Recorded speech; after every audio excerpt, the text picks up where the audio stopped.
The doorbell rang at 11:17 p.m. on a Thursday in November. I was in my pajamas, curled up on the couch with my husband James, watching some mindless Netflix show before bed. The sound startled both of us. Who the hell rings doorbells at 11 p.m.? James muttered, pausing the TV. I got up, walked to the front door, and looked through the peephole.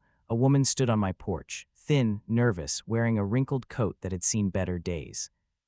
Her graying hair was pulled back in a messy ponytail, and she kept glancing over her shoulder like she was being followed. It took me a full 10 seconds to recognize her. "Oh my God," I whispered. "What?" James called from the living room. I unlocked the door with shaking hands and opened it slowly. "Hello, Rachel," she said, her voice barely above a whisper. "Mom," I breathed. "Margaret Chen, my mother." The woman who had walked out on our family 15 years ago when I was 16 and my little brother David was 12. The woman who had left us with our father and never looked back. The woman who had missed graduations, birthdays, my wedding, David's wedding, the birth of her grandchildren. The woman I hadn't seen or heard from in over a decade. She looked terrible, gaunt, tired, scared. "Can I come in?" she asked, glancing nervously down the street again. "Please. I need to talk to you." Every instinct told me to slam the door, to tell her to leave, to protect myself from whatever chaos she was about to bring into my life. But she was my mother. I stepped aside.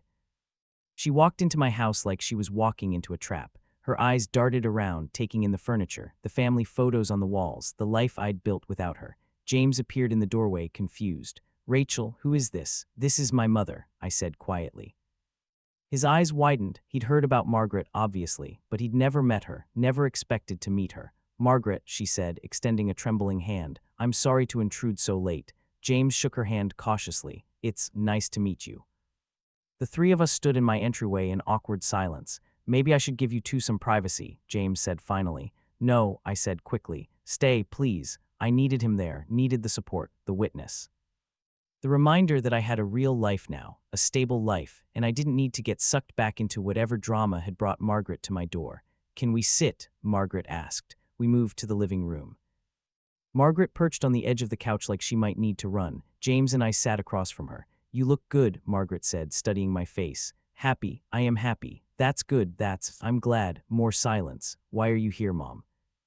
I asked finally. She took a deep breath. "I need to ask you about your father." "My father, Richard Chen, who had died 3 years ago from a heart attack at age 57, the man who had raised David and me alone after Margaret left.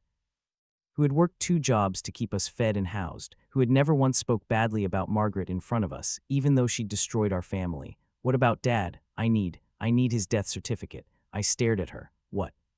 "His death certificate. Do you have a copy? Can you get me one? Why do you need Dad's death certificate?" She fidgeted with her hands. I need proof that he's really gone." "Proof for what?" "It's complicated. Try me."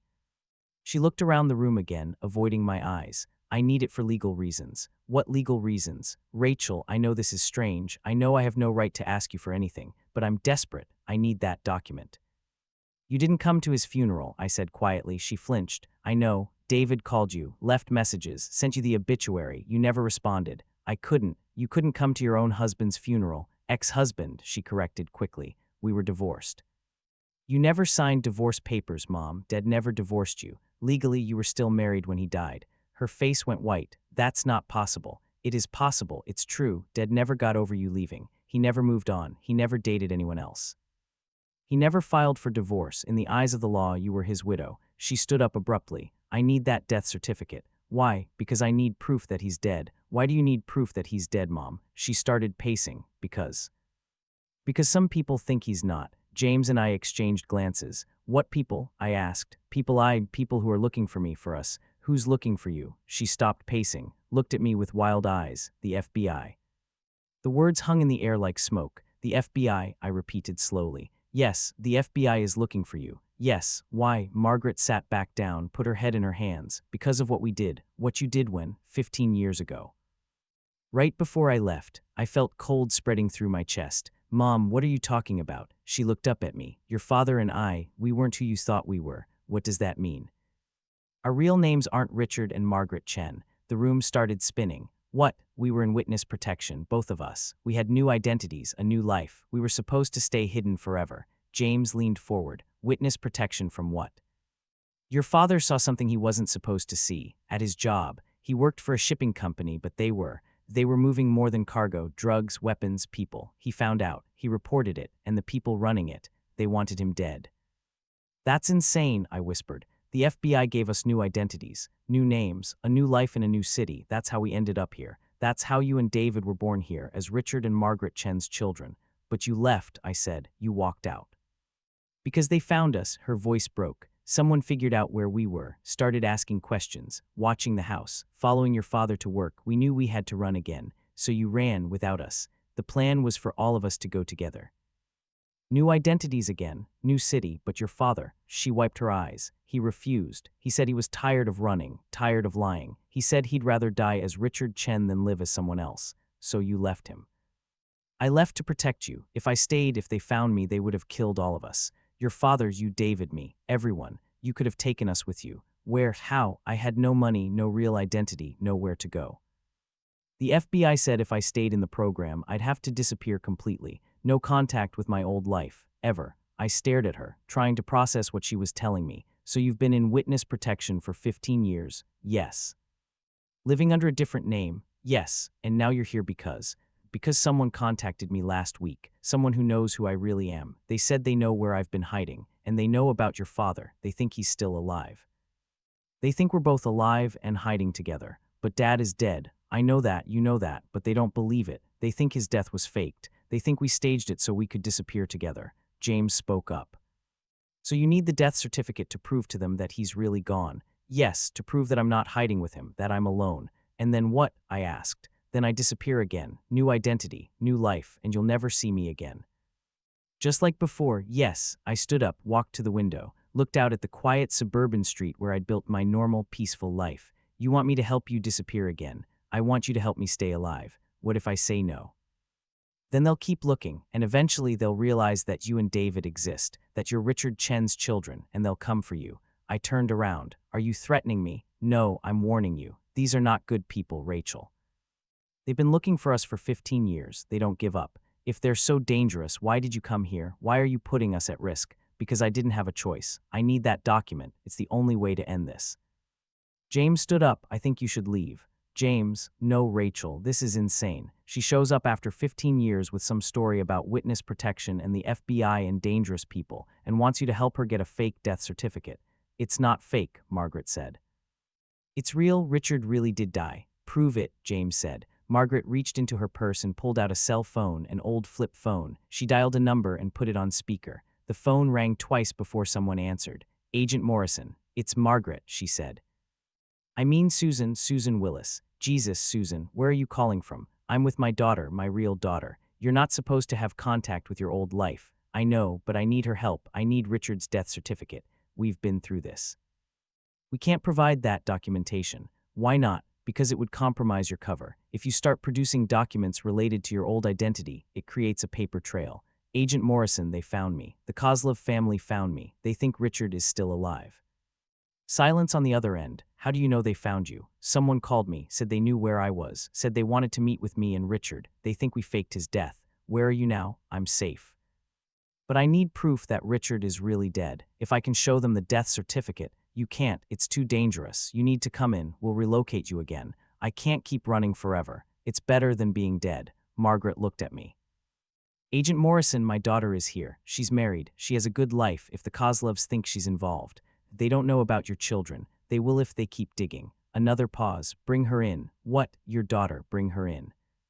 We'll put her in protection too. No, I said, speaking for the first time. Absolutely not. Ma'am, Agent Morrison's voice came through the phone. If you're involved now, you're at risk. I'm not involved. I didn't know about any of this. It doesn't matter. If these people think you're connected to your parents' old identity, you're a target. This is insane, James said. Sir, who is this? Her husband. You're both at risk now. We need to bring you in. No, I said firmly. We're not going anywhere, ma'am. I hung up the phone. Margaret stared at me. Rachel, you don't understand what you're dealing with. I understand that you destroyed our family 15 years ago, and now you're trying to destroy my life. I'm trying to save your life. You're trying to save your own life, just like you did before. Tears started running down her face. Do you think this is what I wanted? Do you think I wanted to leave you? I think you made a choice, and you're making the same choice now. What choice? You're choosing yourself over your children. Again, she flinched like I'd slapped her. That's not fair. isn't it? 15 years ago, you could have taken us with you. You could have fought for us. You could have found a way to keep the family together. But you didn't. You took the easy way out. You saved yourself and left us behind. There was no other way. There's always another way. Dad found one. He stayed. He raised us. He kept us safe. He never once put himself before his children. And look what happened to him. He's dead. He died of a heart attack, Mom. Not because of some criminals, because of stress. Because he worked 2 jobs to support the kids you left behind. Because he carried the weight of this family alone for 15 years. You don't know that? I know exactly that, because I was there. I watched him struggle. I watched him sacrifice everything for David and me, while you were off living your new life as Susan Willis. Margaret was sobbing now. I didn't have a choice. You always have a choice, and you're making the same one now. You want me to help you disappear so you can save yourself. But what about David? What about his kids? What about my life? You want to destroy all of that so you can run away again. It's not like that. It's exactly like that. I walked to the front door and opened it. I think you should leave. Rachel, please, if you don't help me, they'll come for you. Then I'll deal with it. But I won't help you run away from your problems again. She stood up slowly. You're making a mistake. I'm making a choice. The choice you couldn't make 15 years ago. I'm choosing my family over myself. She walked to the door, stopped in front of me. I love you, she whispered. I know, but love isn't enough. It never was. She walked out into the night. I watched her get into an old Toyota parked on the street, watched her drive away. Then I closed the door and locked it. James was standing behind me. Are you okay? He asked. No, I said, but I will be. Do you think she was telling the truth about the FBI, the witness protection, all of it? I think she was telling her version of the truth. What does that mean? I think she's been lying for so long that she doesn't know what's real anymore. 3 days later, Agent Morrison called me. I was at work when my phone rang. Unknown number. Ms. Chen, this is Agent Morrison with the FBI. How did you get this number? We need to talk. Your mother contacted us again. She says you refused to help her. That's right. Ms. Chen, I need you to understand something. Your mother is not lying about the danger. The Kozlov family is real. They are dangerous. And they are looking for your parents. My father is dead. I know, but they don't believe that. Then show them the death certificate. It's not that simple. If we provide documentation, it creates a paper trail that could compromise other people in the program. What other people? People who are still alive and still hiding. I sat down at my desk. What do you want from me? We want you to consider entering witness protection. You, your husband, your whole family. Absolutely not, Ms. Chen. These people don't just kill their targets. They kill their targets' families, their children, everyone connected to them. Why? What did my father supposedly witness? The Kozlov family runs a human trafficking operation. Your father was working for a shipping company that was transporting their cargo. Young women mostly from Eastern Europe. Your father discovered what was happening and reported it to authorities. My stomach turned. How many people were arrested? 17, including Viktor Kozlov's brother and his son, and they've been looking for my father for 15 years.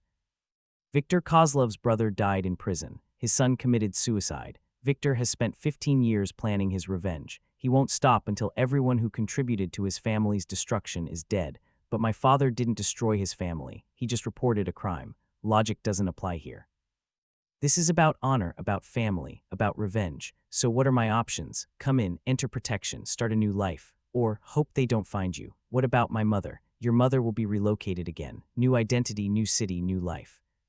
And she'll disappear forever. Yes, good. Agent Morrison was quiet for a moment. You're angry with her. She abandoned my family twice. She was trying to protect you. She was trying to protect herself. Maybe it was both.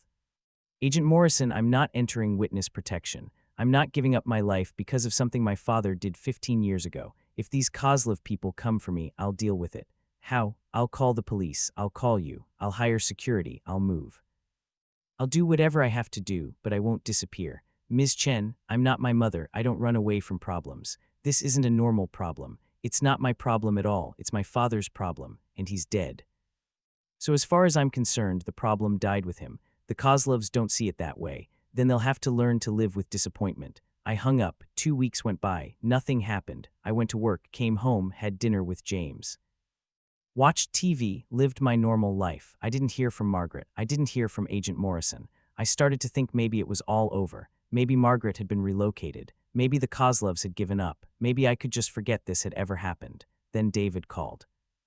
Rachel, something weird happened today. My brother, now 27, married with a 2-year-old daughter. He worked as an accountant, lived in the suburbs, had the same kind of quiet, normal life I had. What happened? Someone came to my office asking about Dad. My blood ran cold. What? This guy said he was a private investigator, said he was looking into Dad's death for an insurance company, wanted to know if I thought there was anything suspicious about it. What did you tell him? I told him Dad died of a heart attack and there was nothing suspicious about it, but Rachel, it was weird. He kept asking if I'd talked to Mom recently, if I knew where she was. What did he look like? Big guy, accent, Russian maybe. He gave me a business card, but when I looked it up later, the company doesn't exist. David, listen to me very carefully. Call the police, report this, then call your wife and tell her to pick up Emma from daycare and go to her parents' house. What? Why? Just do it right now and then call me back. Rachel, you're scaring me. I'm scared too, please just do what I'm asking. Okay, I'll call you back. He hung up. I immediately called James. Something's happening. David was approached by someone asking about Dad. I think we need to leave. Now, leave where? Rachel, what's going on? Pack a bag. We're going to a hotel tonight. I'll explain on the way. I called Agent Morrison. They made contact, I said when he answered. With you, with my brother, someone claiming to be a private investigator. Where are you now? At home, but we're leaving. Don't stay where you are. We're sending agents to you now. How long? 20 minutes. What about my brother? We'll get him too. What's his address? I gave him David's information. Agent Morrison, my brother has a 2-year-old daughter. We'll protect all of you. You'd better. James came downstairs with a suitcase. What's going on? The people my mother was running from. They found David. Jesus Christ. The FBI is coming. They want to put us in witness protection.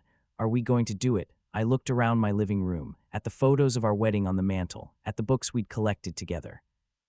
At the life we'd built. I don't know, I said honestly. What are the other options? Hope they don't kill us. James sat down heavily. This is insane. A week ago we were watching Netflix. Now we're talking about entering witness protection because of something your dead father did 15 years ago. I know, and your mother, she just gets to disappear again while we deal with the fallout. Apparently, I hate her. Join the club. My phone buzzed. Text from David, at police station. They're taking us somewhere safe. Emma is scared. What the hell is happening? I texted back, I'll explain later, just stay with the police. FBI is involved. 20 minutes later, 3 black SUVs pulled up in front of my house. Agent Morrison was a tall, thin man in his 40s with kind eyes and a serious expression. He came in with 2 other agents. Ms. Chen, Mr. Patterson, are you ready? Ready for what? James asked. To disappear. The FBI safe house was a nondescript ranch house in a suburb 2 hours away from our city. David and his family were already there when we arrived. His wife, Lisa, was holding their daughter, Emma, who was crying. David looked like he'd aged 10 years in one day. What the hell is going on? He demanded when he saw me. We sat around the kitchen table while Agent Morrison explained everything. The same story Margaret had told me, but with more details, more context, more terrifying implications. Your father witnessed something that led to the arrest and prosecution of 17 members of a human trafficking ring, Agent Morrison said. The head of that ring, Viktor Kozlov, has spent the last 15 years planning his revenge. But Dad's dead, David said. What more does he want? He wants to kill everyone connected to your father. You, your children, Rachel, James, anyone who carries the Chen name or bloodline. That's insane, Lisa said, rocking Emma. These people are crazy. Yes, they are, which is why we need to take this seriously. So what are our options? I asked. Option 1, full witness protection. New identities, new city, new lives. You disappear completely. For how long? Forever. What about our jobs, our friends, our houses? Gone, all of it. James shook his head. There has to be another way. Option 2, we arrest Viktor Kozlov and his remaining associates. Can you do that? We've been trying for 15 years. He's careful, smart. He operates from Russia mostly. Hard to touch. What about his people here? The ones who approached David. We're looking for them, but even if we arrest them, Kozlov will just send more. So our choices are disappear forever or live in fear forever. Unless what? Agent Morrison hesitated. Unless we can convince Kozlov that your father is really dead and that you pose no threat to him. How? Your mother has an idea. What kind of idea? She wants to meet with Kozlov, personally. To prove your father is dead and negotiate your family's safety. That's suicide. Probably, but it might work. Where is she now? Safe house about an hour from here. You want her to sacrifice herself for us. I want to give you all the options. I looked at David, at Lisa, at little Emma, who had no idea her entire life was about to change because of something her grandfather did before she was born. I want to talk to her, I said, to your mother. Yes, Rachel, James said. You don't owe her anything. No, but I owe David something, and Emma, and you. Agent Morrison nodded. I'll arrange it. The meeting was at yet another safe house. This one a cabin in the woods, surrounded by FBI agents. Margaret was sitting at a wooden table when I walked in. She looked even worse than before. Hollow, broken. Hello, Rachel. Mom, I sat across from her. Agent Morrison left us alone. You want to meet with Kozlov, I said. Yes, why? Because it's the only way to end this, the only way to keep you and David safe. You'll die, probably. Is that what you want, to die? She was quiet for a long moment. I've been dead for 15 years, Rachel, ever since I left you.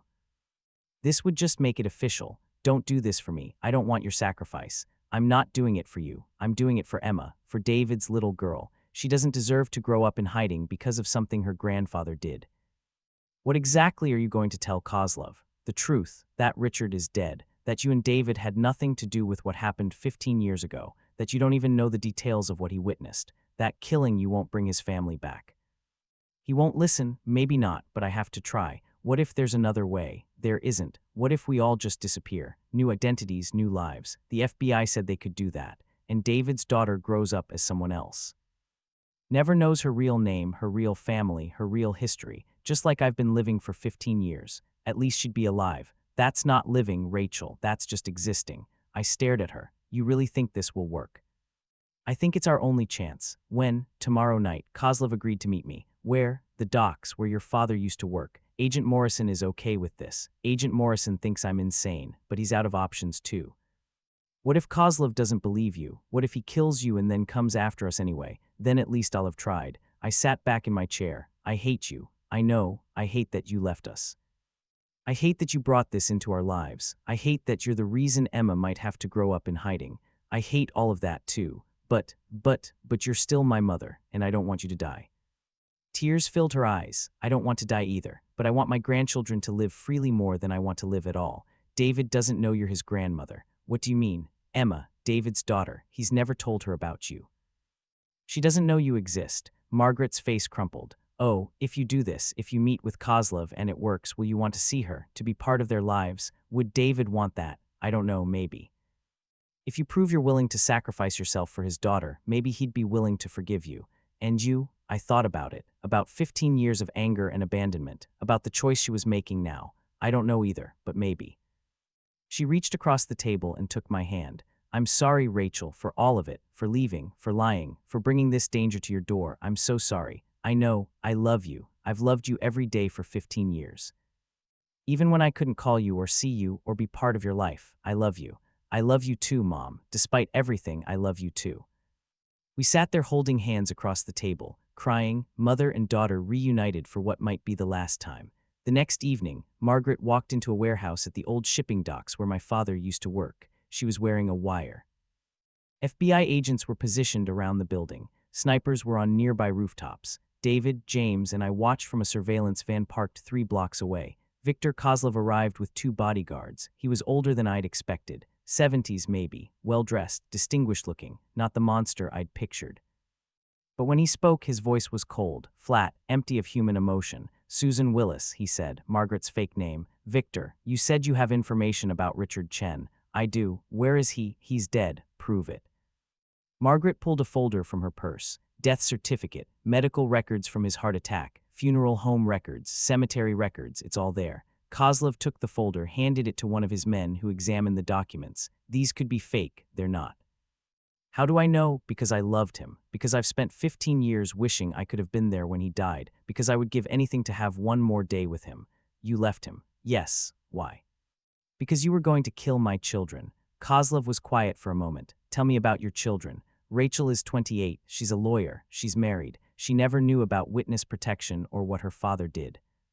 She thought I left because I didn't love her family anymore. And the boy, David, 27, he's an accountant, has a 2-year-old daughter. They live a quiet life in the suburbs. They've never hurt anyone. They carry Richard Chen's blood. They carry innocent blood. There is no innocent blood in the Chen family. There is. My granddaughter is 2 years old. What could she possibly have done to you? She exists. Margaret stepped closer to Kozlov. If you want revenge for what happened to your family, take it. Take it out on me. I'm the one who convinced Richard to report what he saw. I'm the one who pushed him to be a hero. Kill me, but leave my children alone. Killing you won't bring back my brother, won't bring back my nephew. Neither will killing my children. It will balance the scales. The scales can't be balanced. Your family is gone. Mine is still here. Killing more innocent people won't change anything. Kozlov walked to the window, looked out at the water. 15 years I have waited for this moment. And now you have it. I'm here. I'm unarmed. I'm defenseless. If you want to kill someone for what happened to your family, kill me. You want to die? I want my children to live. What about Richard's children? What about the innocent women my brother and nephew died trying to transport? Your brother and nephew weren't trying to transport them. They were trafficking them, selling them, raping them. They deserved to die. One of Kozlov's bodyguards stepped forward, but Kozlov held up a hand. You think I don't know what they were doing? Kozlov said. You think I cared about those women? Then why are you doing this? Because family is family, blood is blood, honor is honor. There's no honor in killing children. There was no honor in destroying my family. Your family destroyed itself. Kozlov turned back to her. You know what I think? What? I think Richard Chen is still alive. I think you faked his death. I think you're both hiding somewhere, laughing at me. I can prove he's dead. How? Take me to his grave. 40 minutes later, we were at Riverside Cemetery. Margaret led Kozlov to my father's grave. A simple headstone, Richard Chen, beloved father, 1960-2017. This proves nothing, Kozlov said. Graves can be faked. Dig it up, Margaret said. Everyone stared at her. What? Kozlov asked. You want proof he's dead? Dig up the grave. You'll find his body. You're serious, completely serious. Kozlov spoke to his men in Russian. They looked skeptical, but they went to their car and returned with shovels. This is insane, Agent Morrison said through my earpiece, but Margaret stood there calmly while two men dug up my father's grave. It took an hour. Finally, their shovels hit something solid. Casket, one of them called. They pried it open. My father's body was inside, decomposed but recognizable. I watched Kozlov's face change as he stared into the grave. The certainty left his eyes. The rage faltered. He's really dead, he said quietly. Yes, he's been dead for 3 years. I've been running from you for 15 years, and he's been dead for 3 of them.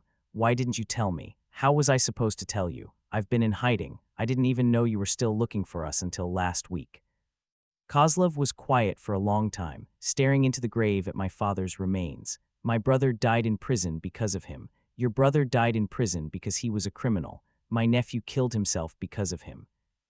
Your nephew killed himself because he couldn't live with what he'd done. And now Richard Chen is dead too. Yes, so everyone is dead, the guilty and the innocent. Everyone pays in the end. Not everyone. My children are still alive. My granddaughter is still alive. They can still have a future. Kozlov looked at her. What future do you want for them? Normal lives, safe lives, lives where they don't have to hide or run or be afraid. And what about your future? I don't have a future, but they do.